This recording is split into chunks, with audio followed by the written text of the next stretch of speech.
আসসালামু আলাইকুম। আমি একজন পলিটেকনিক এর শিক্ষক। আজকে আমি আপনাদের করা কমেন্টের একে একে পড়ব আর উত্তর দিব।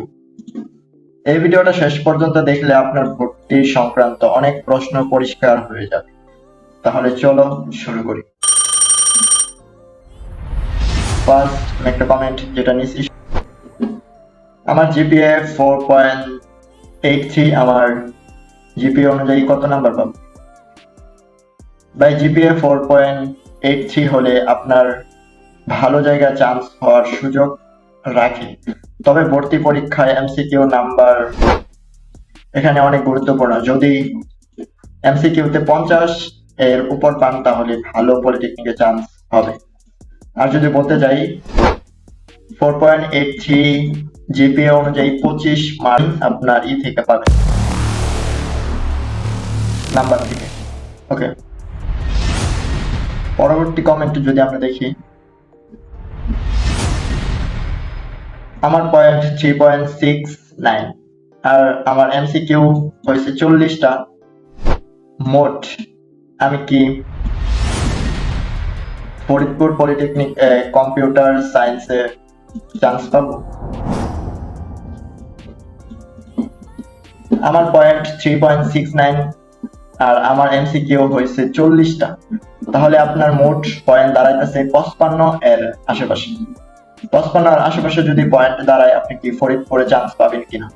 ফরিদপুরে চান্স তো ভাই, আপনাকে একটা কথা বলি, জিপিএ 3.69 একটু কম হলেও যদি এমসিকিউ 40+ পান, তবে ফরিদপুর পলিটেকনিক কম্পিউটার সায়েন্স পাওয়া কঠিন হবে। তবে অন্য পলিটেকনিকে পাওয়ার সম্ভাবনা আছে, তাই বেশি করে আবেদন করে রাখুন, তাতে অন্য পলিটেকনিক্যালে চান্স পেতে পারেন।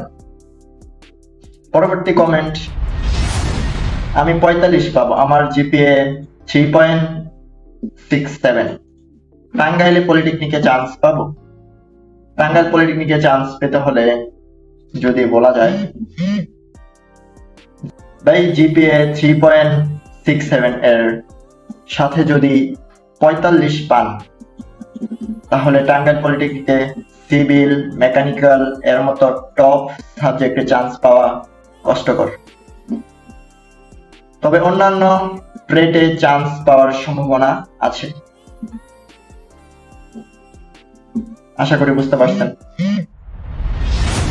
পরবর্তী যে প্রশ্নটা সেটা হলো, সব মোট মিলিয়ে এমসিকিউ আর এসএসসি রেজাল্ট 68 মিলিয়ে পাইছেন, তাহলে কি চান্স হবে?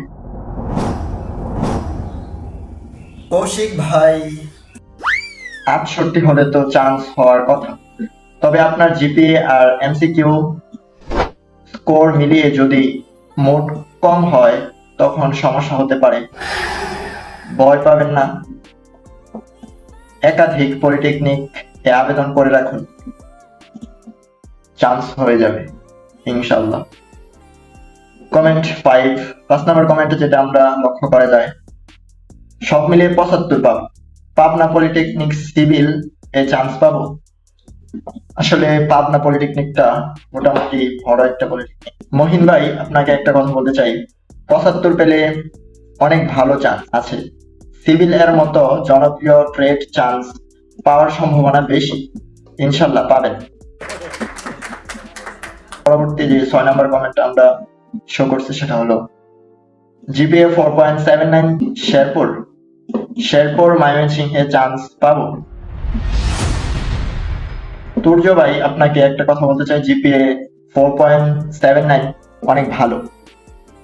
এমসিকিউতে যদি 30 পান, তাহলে জনপ্রিয় ট্রেড একটু কষ্ট হবে, তবে চান্স অবশ্যই পাবেন। ময়মনসিংহ বা শেরপুরে চান্স পাওয়াটা সম্ভব। 8 নাম্বার যে প্রশ্নটা, কষ্টের কথা কি করে বলি ভাইরা, এত বেশি পরিমাণ কমেন্ট আসতেছে যে আমি এই ভিডিওতে সবার কমেন্টে রিপ্লাই দিতে পারি নাই।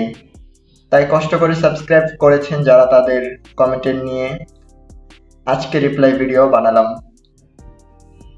কেউ মন খারাপ করেন না, পরবর্তী ভিডিওতে আমি এই ভিডিওর কমেন্ট থেকে আবার নতুন রিপ্লাই ভিডিও নিয়ে আসব। তাই আপনার প্রশ্ন যদি আজকে না আসে হতাশ হবেন না। সবাইকে বলছি আপনার কমেন্ট করে যান আর চ্যানেলটাকে সাবস্ক্রাইব করে রাখেন, তাহলেই আপনার প্রশ্ন ভিডিওতে আসবে।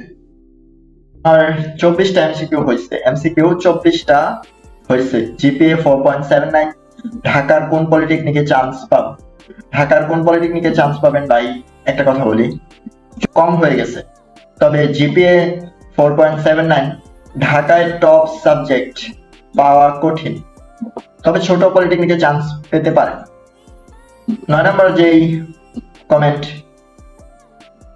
আমি পরীক্ষায় 60 পাব, জিপিএ 4.83। বগুড়া পলিটেকনিকে কি কম্পিউটার সায়েন্সে চান্স পাব? আসলে যদি বলতে চাই ভাই, 60 হলে কম্পিউটার বগুড়াতে চান্স পাওয়ার সম্ভাবনা খুবই ভালো। এমসিকিউ মিলিয়ে আপনার অবস্থা ভালো পেতে পারে। পরবর্তী যেই 9 নম্বর এমসি প্রশ্নটা রাখছি, কোন জিপিএ তে কোন ট্রেডে সহজে চান্স হয়? জনপ্রিয় টেট, সিভিল, কম্পিউটার, ইলেকট্রিক্যাল এর প্রতিযোগিতা তুলনামূলকভাবে বেশি।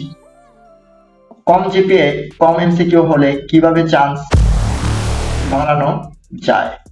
পলিটেকনিকে এখনো তুমি একাধিক পলিটেকনিকে আবেদন করলে চান্স পাওয়ার সম্ভাবনা বেড়ে যায়। মোটিভেশনাল শেষ কথাটা হলো আমার পক্ষ থেকে, বাইরে জিপিএ কম হোক বা বেশি হোক, চেষ্টা করলে চান্স পাওয়া সম্ভব। কেউ হতাশ হবে না। সবচেয়ে গুরুত্বপূর্ণ হলো এই ভিডিওটা দেখে পুরো ব্যাপারটা ক্লিয়ার কর। তাই যারা এখনো পুরো ভিডিওটা দেখো নাই, অবশ্যই শুরু থেকে শেষ পর্যন্ত দেখার আবেদন রইল। আর হ্যাঁ, নতুন ভর্তি সংক্রান্ত ভিডিও মিস করতে না চাইলে চ্যানেলটাকে সাবস্ক্রাইব করে রাখো এবং পাশে থাকার চেষ্টা করো যেন পরবর্তী ভিডিওটা তোমার সবার আগে চলে যায়।